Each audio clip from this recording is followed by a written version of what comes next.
Good afternoon, everybody. Welcome to all of our ISM members, our ISM chapter partners, and also for all of our guests joining us to today's program. Today is supply chain information flow. And at this point, I'm going to turn it over to our host, David Johnson. Good afternoon, everyone. Happy June 1st. I'd like to welcome you on behalf of ISM New Jersey, myself, and Mr. Mark Raffan to another episode of the Supply Chain Information Flow.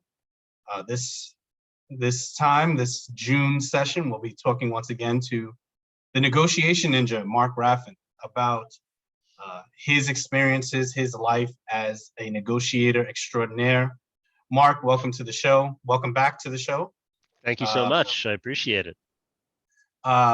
If you don't know Mark, you are truly missing out, and you are not studying your craft, because the insights that come from being in this man's presence are always, he's got those golden nuggets that he brings out to you every time we have. You're making me blush. You're making me blush. That's what I'm aiming for. I wanted to butter me up. Sure.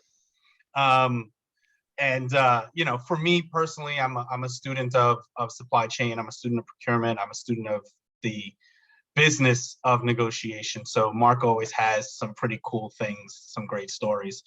And I'm going to ask him something that I want to know. I've lived in a tech world most of my career with little forays outside. I've done some cool things, but Mark is the parachute guy. He's special forces. He comes in and he negotiates on behalf of people. He does his negotiation trainings. But for me, Mark, I want to know what's the coolest what's the coolest deal you've ever had to be a part of, or you've ever been a part of? The coolest deal that I've ever been a part of is negotiating with my kids. It's both the most frustrating and the coolest part. The most stressful negotiation I've been in was a mining contract that I was negotiating some time ago. That's probably the most intense negotiation I've been in, because the counterparty used all the tricks, and they got angry, and then they got, they complimented me, and then they slammed their fist on the table, and then they asked if I was okay, and they were like using all of the emotional tactics that you would it felt like an abusive relationship to really get me to do what they wanted to do. And that was very interesting. Old school negotiator. I think he'd been around for like 40 years in the same industry, knew exactly what he was talking about, and was trying to use all the tricks to get the best deal possible. Interesting. I love that you led with a discussion around the stress that we as negotiators, deal with. We are in a role that is high pressure, right? Yes. We're often looking at very tight deadlines with multi-million-dollar transactions on the line, and we're dealing with people who are, not necessarily the most emotionally intelligent, and don't want the best for you. And exactly, some don't want the best for you. So, yeah. I mean, I think that we can go two ways with this, and you tell me which way you want to take it. We can talk about generating leverage via influence, or we can talk about the emotional aspect of negotiating. Where do you want to go first? I think we can do both. So why don't we start off with the influence piece, and then I'll try and tie in some of the emotional components of that. Okay, so given your particular situation where you were through this emotional roller coaster, what kind of strategies, what kind of tactics did you use to influence this person who clearly knew his stuff? Yeah, I think the single most important thing that helped me during that negotiation was having a strategy, because so often we get wrapped up in the emotion of the negotiation, because it is, let's be real, negotiation is emotional. Some of us get more emotional than others. And you'll hear some negotiation instructors and professionals say, leave your emotion at the door, to which I say, that's insane. There's no way to leave your emotion at the door. You can learn to manage your emotion, but there's no way to leave it at the door. So when someone you feel is trying to manipulate you or influence you emotionally, the single most important thing you can do is go in knowing what it is you want to get and know what the range of acceptable outcomes are within those things, right? Because it's not binary. We know what we need and want. We know the range of potential outcomes. So as long as you know that, now you've got room to move in the negotiation, and you've got something to keep you grounded, because you know where your walk away points are, you know what you can do, you know what you cannot do. And that in and of itself helps you to manage a lot of your emotion, because at a certain point, you're going to want to make bad decisions if someone manipulates you. And if you have that in front of you, the likelihood of you making those bad decisions significantly drops off. So first have that. First know what it is you want to get, know what the outcomes are that you're trying to achieve, and what the range of acceptable outcomes are. And then if you are in a situation where you feel like you need to influence someone else, there is a lot of work that's been done around this in behavioral economics. There's an amazing book called Thinking Fast and Slow, and it's by shoot, I've forgotten his name. Anyway, it's a great book. You should totally read it, but it's giant, and it talks about why people make the decisions that they make when they buy things or when they sell things. And for a lot of us, it comes down to how the information is received. So I could say something one way to generate one response, or I could say the same thing a different way with a different frame on it to generate a different response. So for example, let's just use if I wanted to influence you with the fear of loss. We know that statistically, people are twice as likely to make a decision based on fear of loss rather than the opportunity to get something. So if I say to you, option A, David, hey, if you do this thing, you'll get $200,000. That sounds attractive, but what about option B? David, if you don't do this thing, you're going to miss out on $200,000. Now, that's exactly the same information, just phrased slightly differently. Creates a different sense of urgency. Totally different sense of urgency. And what we have found is that people are more likely to make a decision based on the fear of loss rather than the opportunity to get something. Now, fear as one way to influence is a very powerful motivator, but it is not a sustainable motivator, meaning it's a great catalyst to get someone to change or to make a decision, but it is not sustainable over the long term. You've probably noticed this in the media, right? Like if you ever decide to watch the news, which I highly recommend that most people don't, but if you do ever decide to watch the news, whatever news you watch, you'll notice that the easiest way to keep you engaged is fear. They're fear. This is going on in the Middle East, and this is going on with the economy, and this is what's going on in Europe, and there's a new disease out, and all of this stuff is just, it's such a catalyst to make you want to watch, but eventually you tune out because it's not sustainable. You turn it off. You're like, oh, this sucks. I don't want to do this. So if you are going to utilize fear as a motivator or an influencer, then I highly recommend that you don't keep using fear. You use it to get someone to think differently, and then you reinforce it with the positive of, and you can also get all of these additional things. This is a great decision. I'm so glad you're coming with us on this journey, blah, blah, blah, blah, blah. Whatever it is, the positive messaging is that you want to reinforce. Now, that's just one way to influence someone. There are multiple other ways to influence others. A lot of the work has been done by a guy by the name of Robert Cialdini, and we can get into that as well if you want. Wow. Sorry, I kind of unloaded a lot of information there. But... Yeah, you really did. Tell me a little bit about Robert Cialdini and some of his alternate strategies of influence, right? I like the idea of, we as purchasing people, our stick is always we'll walk away and find somebody else, right? So that's the negative. But if you work with us, then there'll be future years, consistent revenue, that kind of stuff. I'm always interested, and I'm sure a lot of these other procurement people would be very thankful to hear your thoughts on other ways to potentially influence stubborn suppliers. So you said something interesting there that I think I want to dwell on just for a little bit.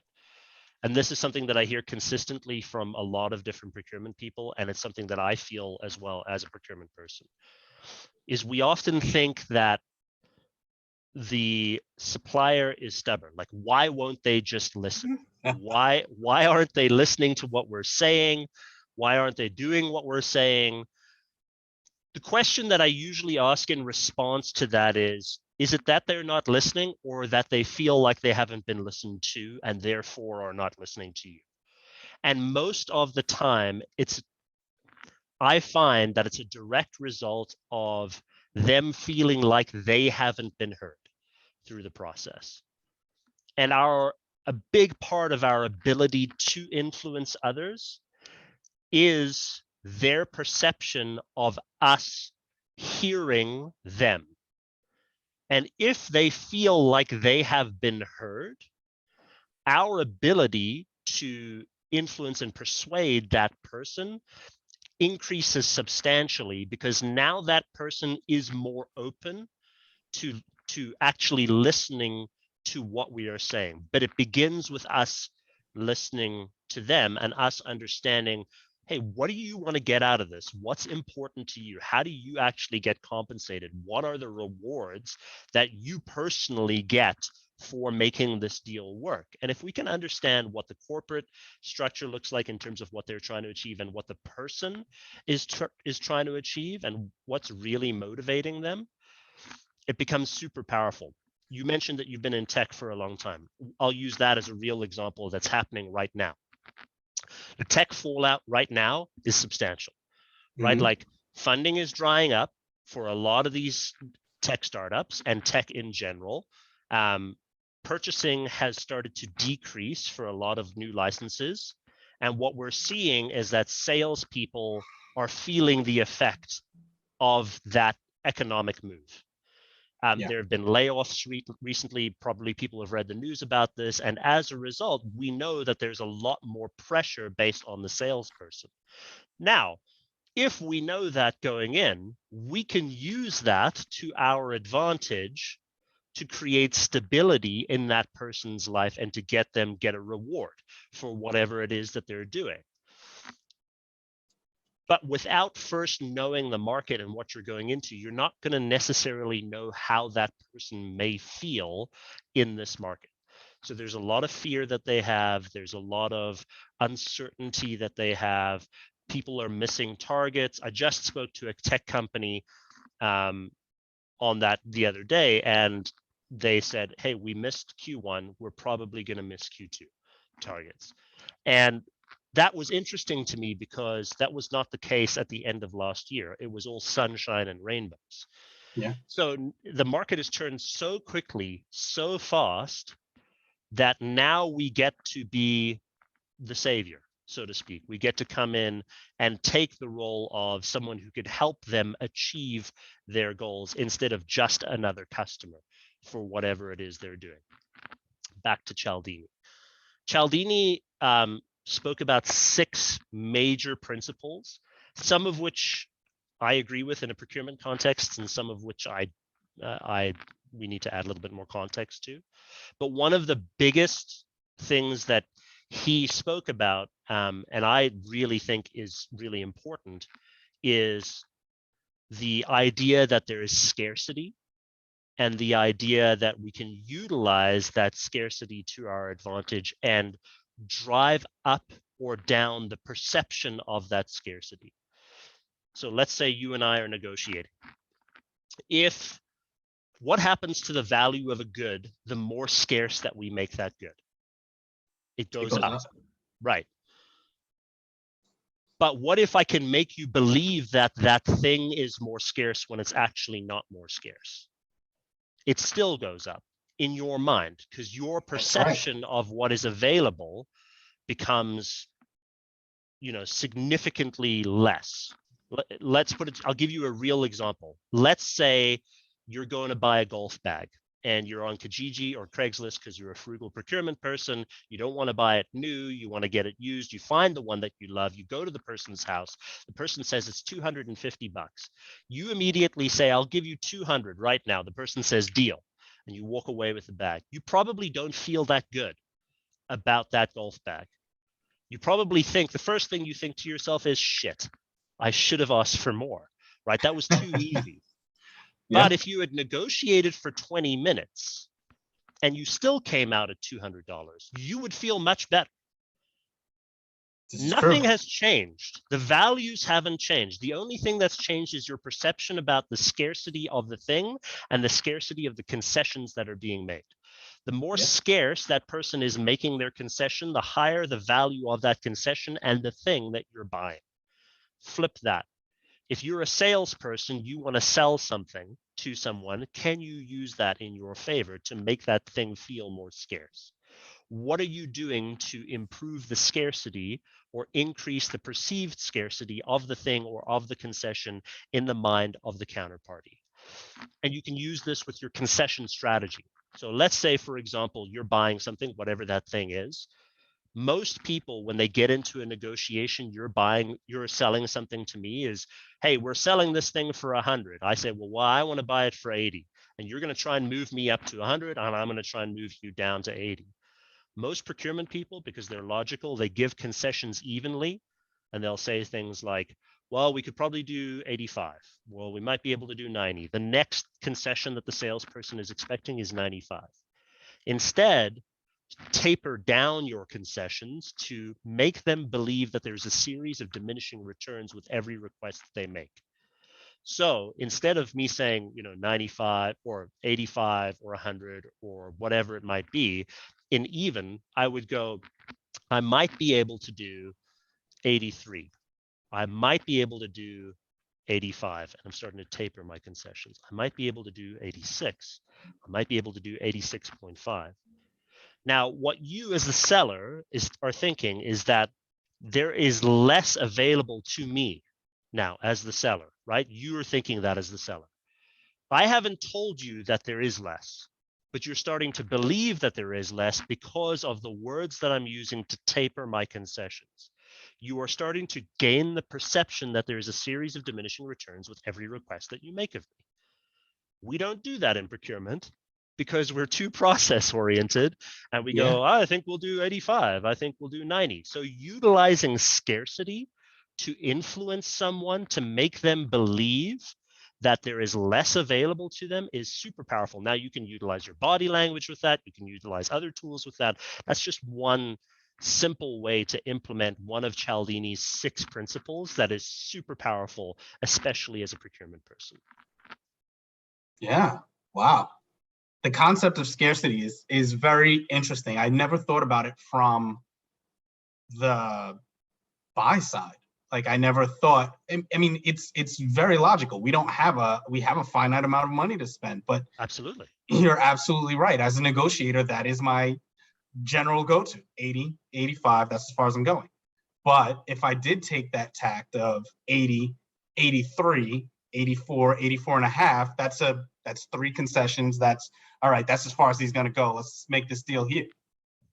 That's pretty awesome. And when you think about it, especially in the environment that we're in, where all of us are getting inflationary related increases, we need to protect margin as much as we can. We need to protect cost as much as we can. Now, are we going to be able to get substantial cost reduction? No, but we will be able to avoid a lot of cost increases. Yeah. So our ability to stem the tide of inflationary increases is really, really important. And this is one way that we can do that. Now, on that track as well, in influence, if, for example, the first thing you say to me is, hey, Mark, we want this increase, and I say, well, we'll think about it. Now you think that there's an opportunity. I don't want you to think that way. I want you to think that there's less of an opportunity that there is. So the first response I'm going to do to actually influence you, if you ask me for an increase, you're a salesperson, I'm a procurement person, is I'm going to go, oh, we are probably not going to be able to do that. Not we are definitely not going to be able to do that. Not we are not going to be able to do that, but we are probably not going to be able to do that. Now, why am I doing that? I want to influence you to make you believe that there is less available to you than there actually is. Am I going to tell you that there is less available to you than there actually is? No, but I want you to believe that there is less available to you. And so your ability to utilize both your body language, your tone of voice, and the words that you use helps substantially. Wow. There it is, Robert Cialdini. Somebody threw it in the chat. I was just getting ready to ask that question. Someone asked in the Q&A who we were talking about, and there it was. Wow. So, excuse me. Why is it, do you think, that logical arguments fail when Because we're people attempting aren't to logical. We are logical, right? Like we believe that we are more logical. Procurement people tend to be on the spectrum of logic, more process oriented, more logical, more data driven. That's the kind of people that we attract to the procurement profession. But even though we are like more strong sort of on the logical side of things, we still don't make logical decisions. And in fact, no one makes really, truly logical decisions, because if people really, truly made logical decisions, there would be no need for salespeople. There would be no need for procurement people. People would look at a spreadsheet and go, that sounds good, let's do that. So we know that people don't make logical decisions. People actually make emotional decisions and then justify those emotional decisions with logic. So you could say, let's make an easy example. Let's say you're going to buy a car and you look at the car that you absolutely want. A smart salesperson is going to get you in the upgraded model with more power, more room, better trim, because they know that once you get in it, you're not going to want to go back, because now you become emotionally connected to that thing. And then as you're driving it on the highway, you say, well, it's got more power and the roads here are terrible and we want to, the winter and the snow, so we need more power and it does have more room. And the kids are doing soccer this summer and we are going to need the room for and so you start to justify your emotional decision with logic. And we all do that. The easiest way to deal with that is to be well prepared prior to going into the negotiations, so that you don't get caught up in the emotional components of it. Much of that comes down to our ability to be, or our propensity, I should say, to be influenced by authority, which is another Cialdini principle.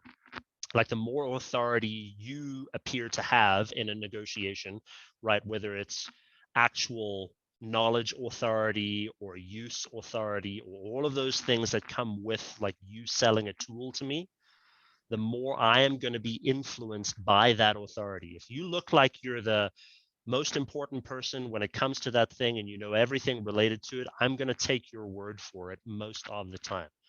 So if we can protect ourselves from that authority, not to say that authority is a bad thing, but if we can protect ourselves from the influence of that authority or it being used to manipulate us, by preparing prior to going in, making sure you have the right spec sheet from your internal stakeholders, making sure everyone's agreed on what the scope is, making sure that we actually know what we want to buy, right? Like all of that sort of stuff that we kind of just push off as like, obviously we would do this. It's actually really critical to making sure that you're not influenced negatively. When I say negatively, I mean in favor of the seller. Then, if you had gone in and you weren't prepared, you're going to be significantly more influenced. Now, what we don't think about, because we're procurement people, we often think in defense, right? What am I going to do to defend? That's all we think about most of the time. We don't think about offense.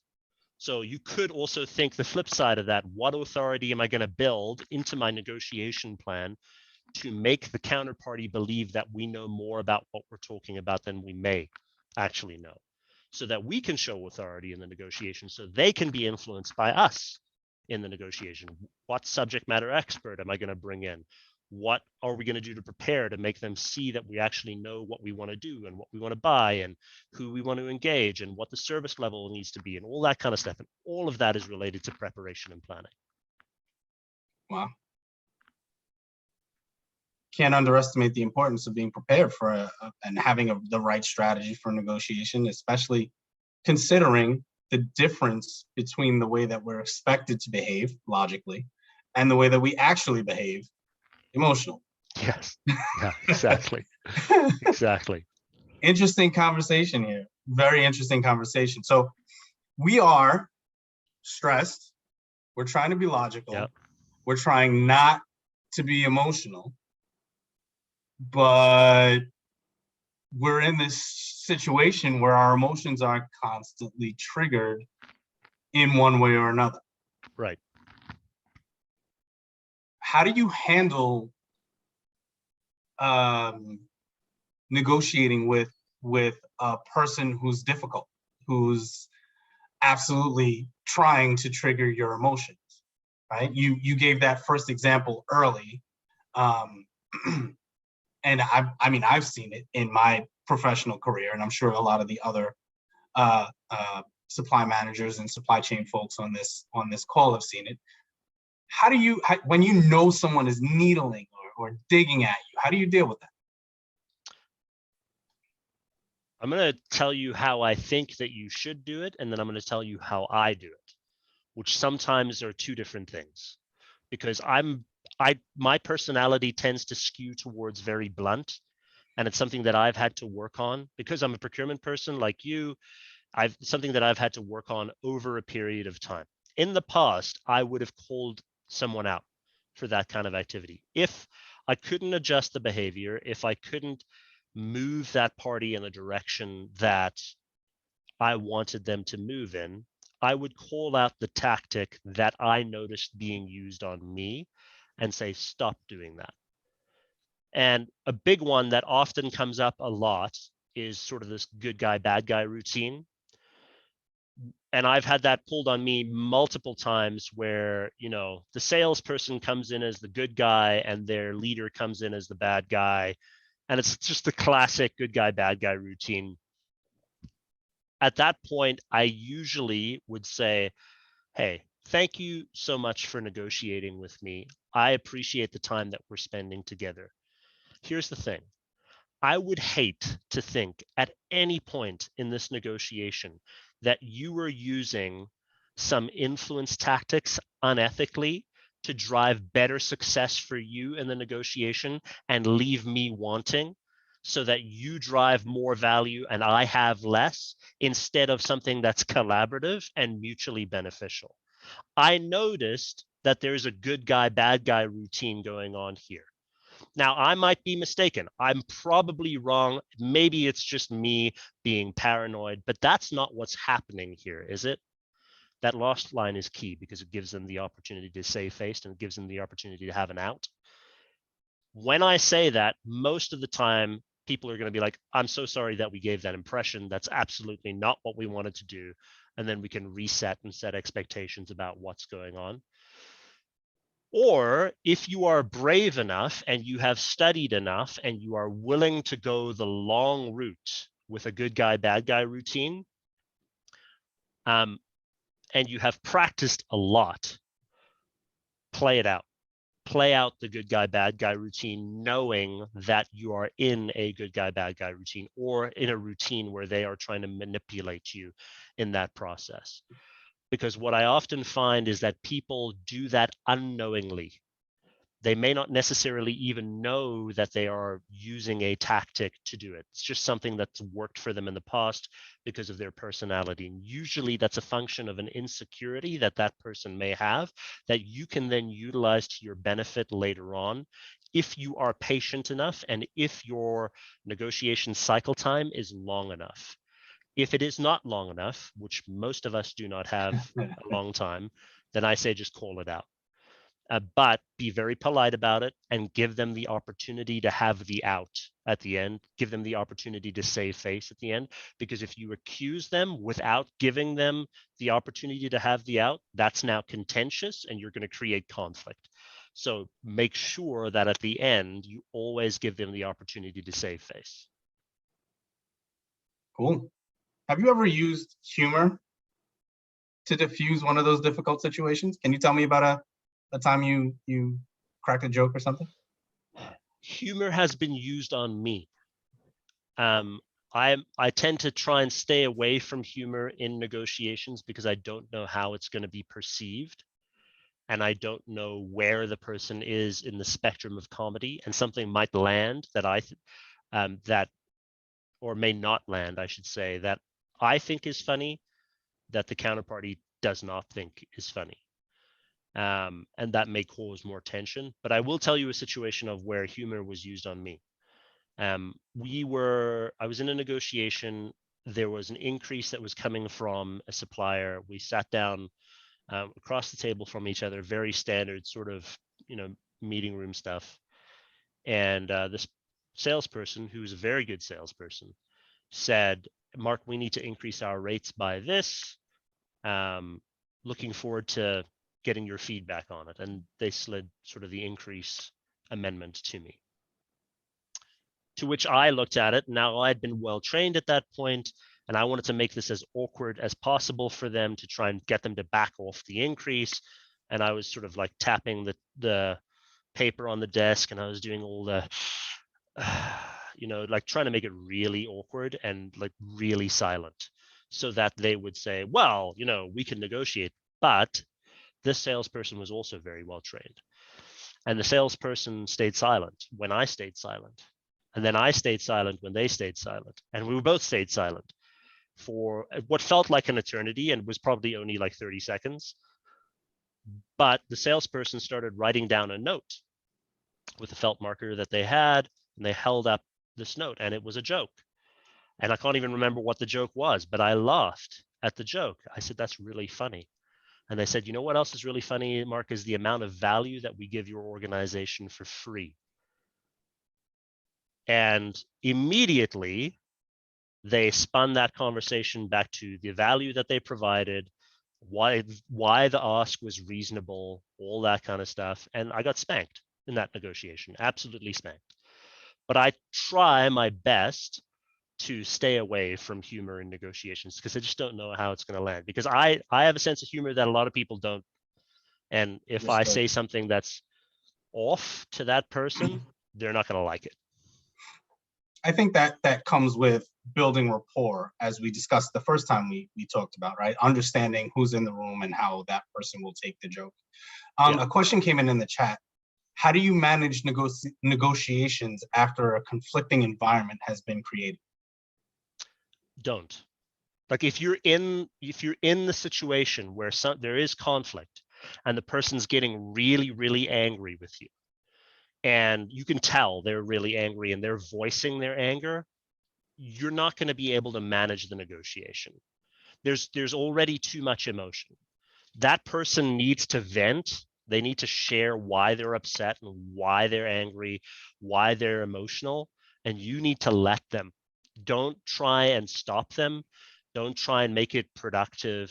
Just let them vent and take down notes and listen to what they're saying and ask them if they have anything else to share, but don't try and steer the conversation back to the negotiation until you are absolutely 100% positive that that person has released all of their emotion. There's a great quote from, I hope I don't botch it, from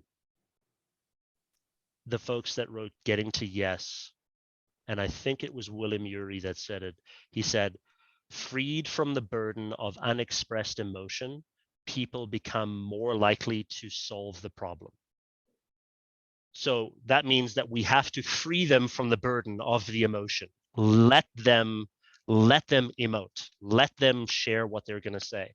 And then only once that's done, then you can start going on the conversation. But don't try and make it productive, because they're not thinking about the negotiation. They're thinking about how much they hate you.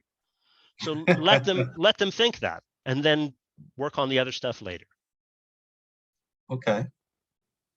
Another question came in from Robbie. What about negotiations where you know you are reliant on sole sourcing and the supplier knows they are the only source? Yeah, really, really good question. Whenever we get stuck in a single or a sole source negotiation, I'm going to be the typical procurement leader now and say, why? Why are we there in the first place? Yeah.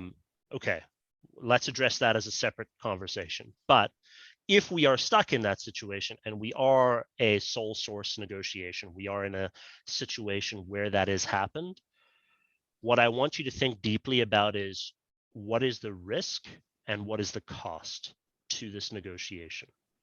Meaning, if this negotiation does not go well, what is the risk implied on the business, whether it's financial, environmental, legal, brand, whatever kind of risk you can think of. Then I want you to think of what's the probability of that risk occurring and what's the impact to the business if that risk does occur. So you need to get a very clear understanding of what the risk is and what the cost is if this deal doesn't go well. If it's high risk, high cost, what you're telling me, if we think of the Kralik matrix, right? Everyone who's been through any kind of procurement education knows what the Kralik matrix is. Top right-hand corner, high risk, high cost. Then that tells me that that vendor, that supplier, is a more strategic vendor. Yes. Most likely, we are not going to be optimizing for cost with those vendors. Yes, we want to avoid cost increases, of course, but we want to try and maintain other things with that kind of a provider, because if they're integral to our business, which is what it sounds like it is, then we're going to be optimizing for efficiency and effectiveness and relationship and response times and all of the things that are soft costs that may not necessarily be able to easily measure, but are still equally as important to the business. So negotiating in the right KPIs, negotiating in the right SLAs, all of that becomes more and more important in those kinds of relationships. So I'd say go heavy on that kind of stuff in those negotiations and a little bit softer on the hard cost year over year, X minus one, X versus X minus one type calculations. Okay. And just be very conscious of the type of vendor that you are negotiating with, because we're not going to apply the same rules to all vendors. Like someone who's super tactical, low cost, low risk, high volume of suppliers, think safety MRO, for example, who cares, right? Like, we'll find another one. There's lots of them. Yeah. But if it's Oracle and they run our ERP, we're going to be a little bit more open to a collaborative conversation as a result. So just out of curiosity, we talk about, we in procurement are often tasked with working in areas we aren't the subject matter experts. And we're often given documents that were created by the vendor and the business signed off on it. Do you know of a repository of SLAs and KPIs that we can go to as a resource, or we could just see definitions or suggestions for SLAs and KPIs? I don't know of a single resource that will allow that, but there's a few communities that I think are really beneficial in this circumstance. One is Procurement Foundry. If you're not signed up to Procurement Foundry right now, you should be, because it's a ongoing conversation in a Slack channel where 6,000 procurement people from all over the world are taking part in ongoing conversations of how to do better in their jobs. Very sort of forum-like, if you know what Slack is like. Forum-like in the discussion, you ask a question, you'll have 5 answers to your question by lunch. And so that, I think, is really powerful. I think we're going to see more like that, but I'm not 100% positive of it, like a single Wikipedia-like resource. 100% agree on the Procurement Foundry. Mike is an excellent resource. He's an excellent guy, great to talk to. and definitely suggest that anyone who's not a part of Procurement Foundry jump on board. So you said something about making sure the other party saves face when we find ourselves in a challenging situation. Can you expand on that? Like, do you think that's important when we have to kind of smack them on the hand? Why is that important that we allow them to save face? Because they may not necessarily know what they're doing. They know that a tactic has worked in the past, and so they continue to use that tactic without thinking of the effect of that tactic on the counterparty emotionally and with the relationship. And we don't know if they've really thought it through. And so giving them the opportunity to say, hey, I'm sorry, I didn't realize that was what I was doing, is really, really important. It's almost like if you ever get into an argument with a loved one at home, your partner, whoever that is for you, and you say, you do this all the time and I'm so sick and tired of it, and you know what you're doing because you do it all the time. They may not. They may have no idea what they're doing. They may just, that's just how they are because of their upbringing or their influences in their life or whatever it might be. That person that you're negotiating with has had training from people that you don't know before.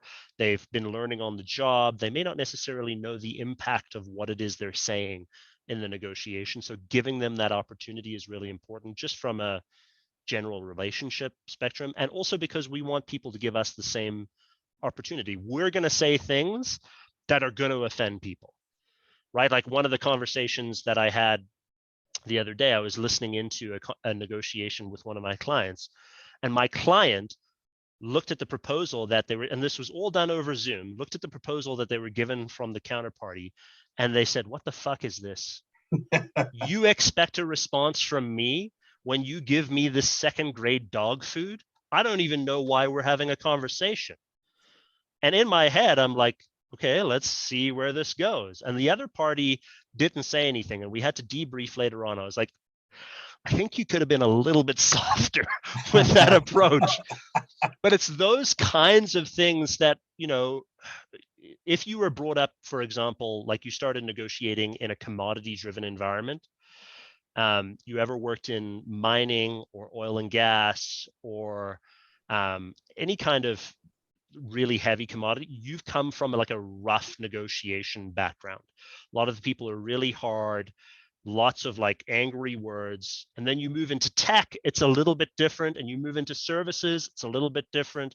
And so you don't know the world that that person comes from. So we need to give other people the opportunity to save face in much the same way that we would expect the same from someone else, because we just don't know sometimes what we're doing. It's a good point. It's a good point. Ahmad asks, how do you control personal emotions during a negotiation?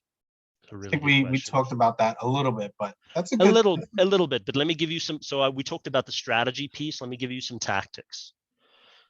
There's, as sort of granola as this sounds, there's a lot of research that's been done on the effect of mindfulness, yoga, meditation, Tai Chi, breathing techniques on your ability to focus in times of stress.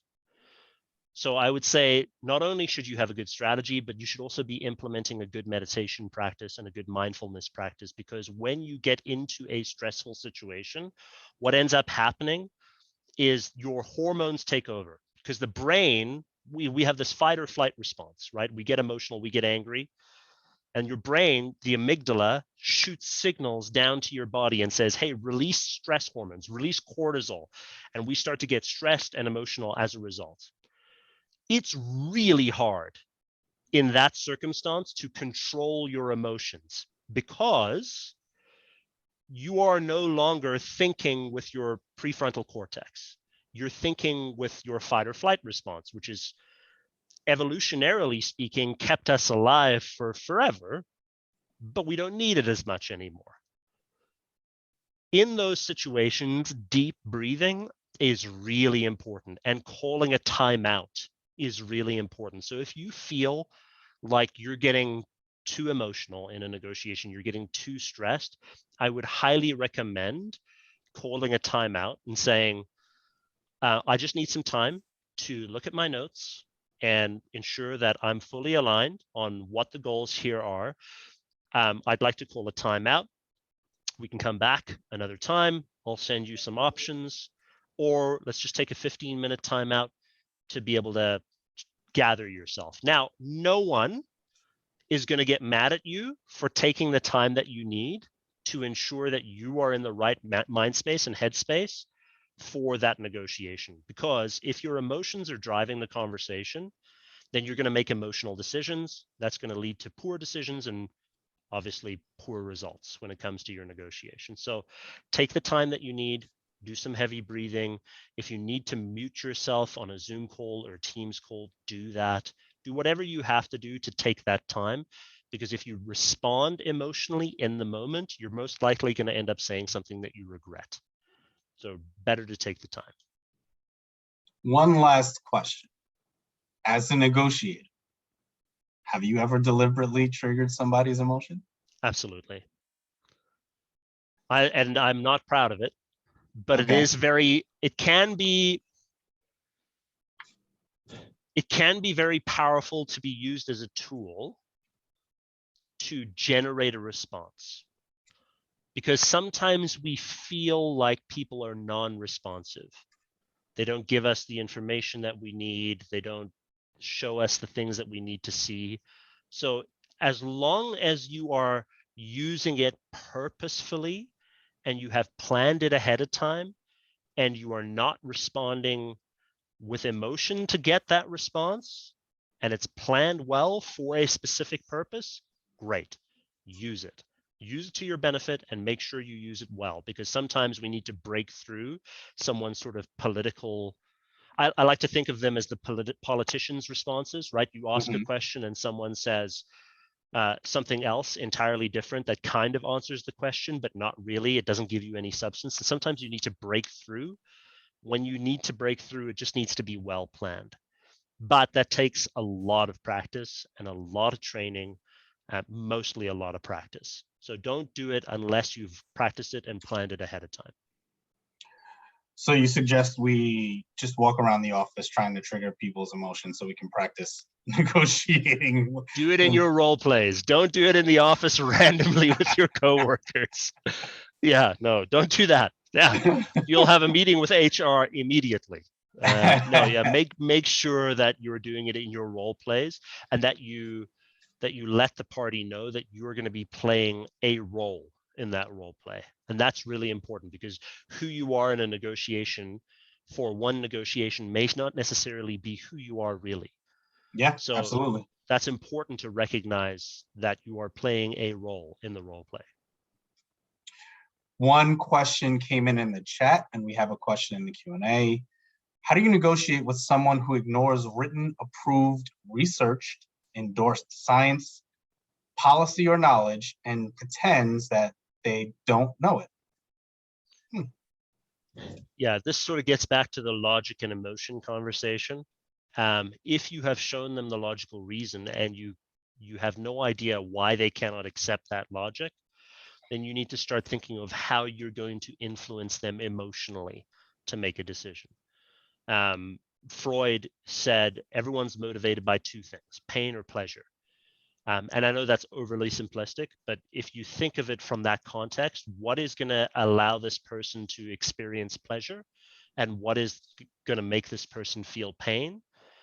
And then plan accordingly. How am I going to get someone to change their mind by increasing the amount of potential pleasure that this person may experience as a result of our conversation?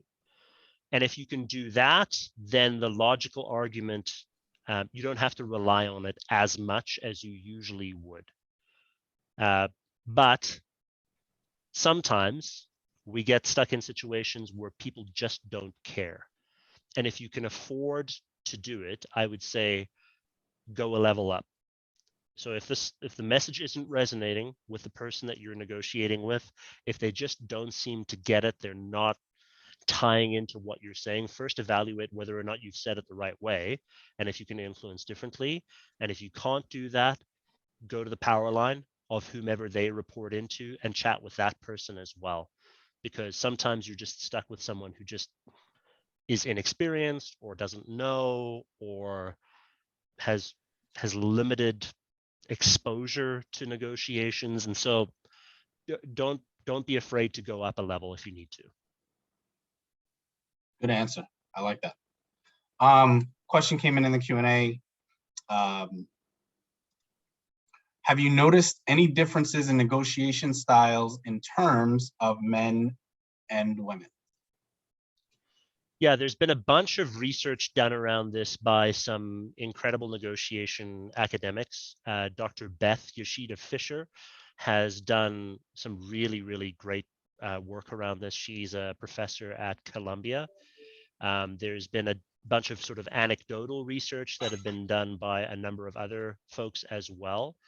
And what that research has found is that many women don't negotiate for fear of losing face in those negotiations. They're not necessarily more adept at